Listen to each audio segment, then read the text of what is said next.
माजी आमदार अश्विनी जगतापांच्या स्टेटसनं गृहकलह चव्हाट्यावर आलाय। पिंपरी चिंचवड पालिका निवडणुकीमध्ये आमदार शंकर जगताप यांचा उमेदवार नमक हरामी असल्याचं अश्विनी जगतापांचं स्टेटस पाहायला मिळतंय।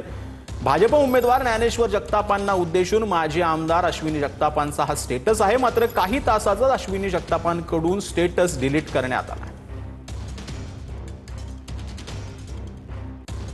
नियम पाळूनच बिनविरोध प्रक्रिया पार पडल्या असं राहुल शेवाळेंनी म्हटलंय। असीम सरोदे अतिउत्साही वकील आहेत, दिशाभूल करतात असं राहुल शेवाळेंनी म्हटलंय। मनसे आणि ठाकरेंच्या शिवसेना कायम आयोगावरती संशय घेत असतात असं देखील शेवाळेंनी म्हटलंय। बिनविरोध नगरसेवकांविरोधातील याचिका हायकोर्टानं फेटाळल्यानंतर राहुल शेवाळेंची ही प्रतिक्रिया मिळते।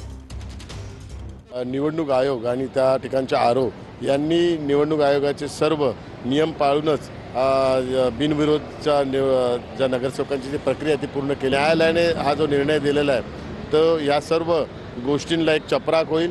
आणि ॲडव्होकेट अनिल सरोदे तर हे अतिउत्साही वकील आहेत, त्यांना कायद्याचं ज्ञान आहे की ते मला माहीत नाही आहे, परंतु वारंवार कुठल्याही बाबतीत निवडणूक असेल, सुप्रीम कोर्ट असेल, कुठल्याही न्यायालयीन प्रक्रियेत लोकांना दिशाभूल करायचं काम हे ॲडव्होकेट सरोदे करत असतात। संभाजीनगरमध्ये भाजप कार्यकर्त्यांना पैसे वाटताना शिवसैनिकांनी पकडलेला आहे। ठाकरेंच्या शिवसेनेचे नेते अंबादास दानवेंची ही माहिती आहे। एका ठिकाणी शिवसैनिकांनी भाजप कार्यकर्त्यांना चांगला सोप दिल्याचं दानवेंनी सांगितलं। सत्य आहे, काही व्हिडिओज माझ्याकडे आहे। काल रात्री भारतीय जनता पार्टीचे लोक ठिकठिकाणी पैसे वाटताना शिवसैनिकांनी पकडलेले आहे आणि एका ठिकाणी तर चांगला चोप दिलेला आहे शिवसैनिकांनी आणि पाकिटं पण घेऊन आलेले। त्याच्यात अमाउंट होती काही, ते त्याच्या सहित पाकिटं शिवसैनिकांनी आणलेले आहे आणि जे कोणी वाटत होते त्यांना चोप दिला ते भारतीय जनता पार्टीचे लोक होते, काही नेते पण होते भाजपचे, तिथे ते पळून गेले।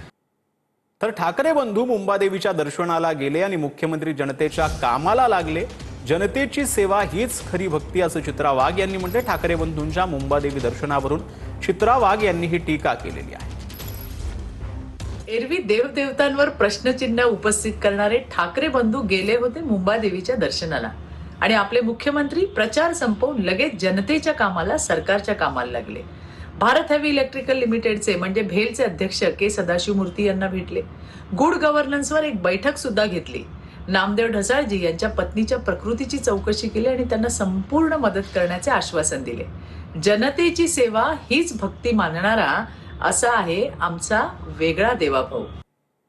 तर केडीएमसी निवडणुकीत उद्या मतदान मात्र पवारांच्या राष्ट्रवादीतील गोंधळ संपेना असं बोललं जात आहे।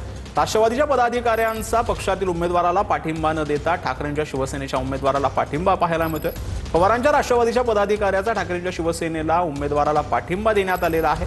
पॅनल क्रमांक 4D मध्ये राष्ट्रवादीच्या पदाधिकाऱ्याचा ठाकरेंच्या शिवसेनेच्या उमेदवाराला पाठिंबा पाहायला मिळतो।